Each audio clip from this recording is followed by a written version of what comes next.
We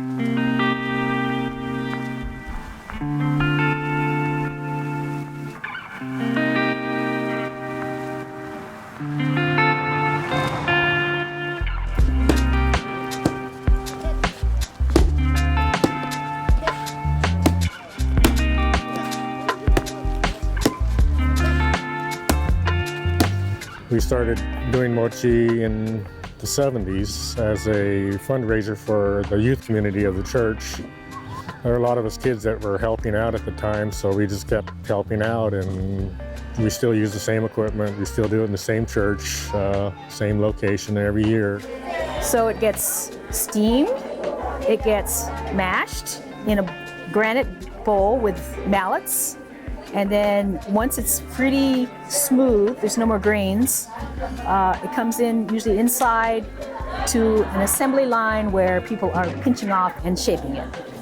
It doesn't taste of much, but I mean, my preferred condiment with it is soy sauce and sugar. And so I think that when you eat it with that, it's just a really nice mix of like taste and texture. I always have some that I don't eat, don't finish. I imagine everybody that buys it has some in the freezer still from last year.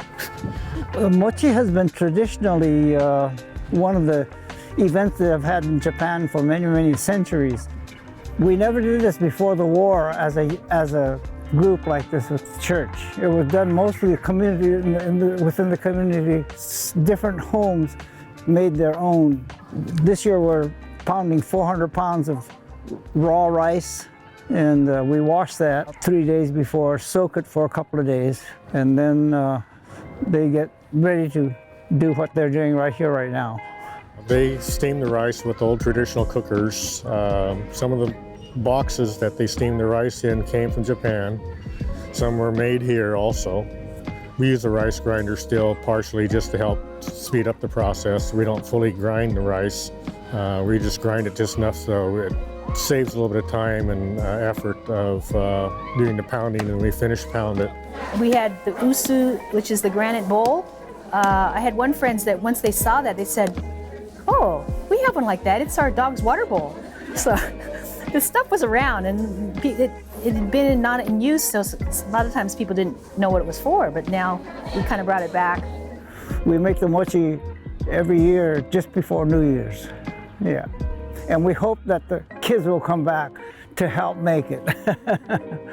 I mean, the way I like jokingly explain it to people is it's when a lot of like old like Japanese aunties come up to you and ask you questions and you have no idea who they are. But at least for our family, it's definitely like a family tradition. When you're young, you like start at the dusting table, and then when you get like big and strong, like you start pounding. And then we make jokes that like the older men who like sit there and turn the mochi like will become them, or like me and my girl cousins will become like the aunties inside who like shape the mochi and stuff. It's a generational thing, and you kind of grow into the new roles. Yeah, so I don't nearly know enough right now. Maybe in 50 years I'll know enough. Yeah, there used to be a real pecking order, like you had to work your way up, right? It's like the minor leagues and then there's the big table, you know, you gotta kind of work your way in. But it used to be really the guys are outside and the women are inside. So there weren't a lot of women outside to start. It seems like less men tend to come inside. It's rare to probably see a guy in the pinching, but that might be part of that pecking order thing. It's like, you know, you have to work your way in. The fire guys are always guys. So I used to pound and I used to turn, you know, turning the mochi. And I remember many years ago when I was turning the mochi, when they're pounding it, my brother was pounding and we got our rhythm mixed up and he hit me right on the top of my hand with the mallet. Rhythm is important. Committing to your swing is important. I'm just kind of describing like how to do a good baseball swing too. I think it's a pretty nice tradition. I don't know how long it's going to last. We're running out of people that will take over. Our kids are all well educated. They've gone to jobs within the cities, and very few of them are coming back. Yeah, I moved away because I live in Berkeley. My siblings all moved away.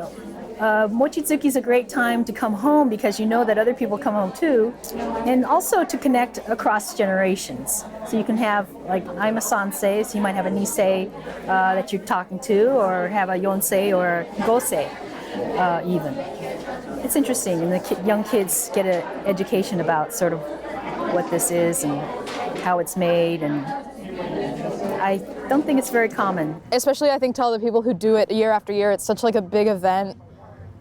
And I feel like so many people have such a connection to it that if I heard that nobody really wanted to step up and take the reins on it, that would make me pretty sad and pretty, like, not to like be dramatic, but I would kind of lose faith in humanity a little bit. Well, that's part of our heritage.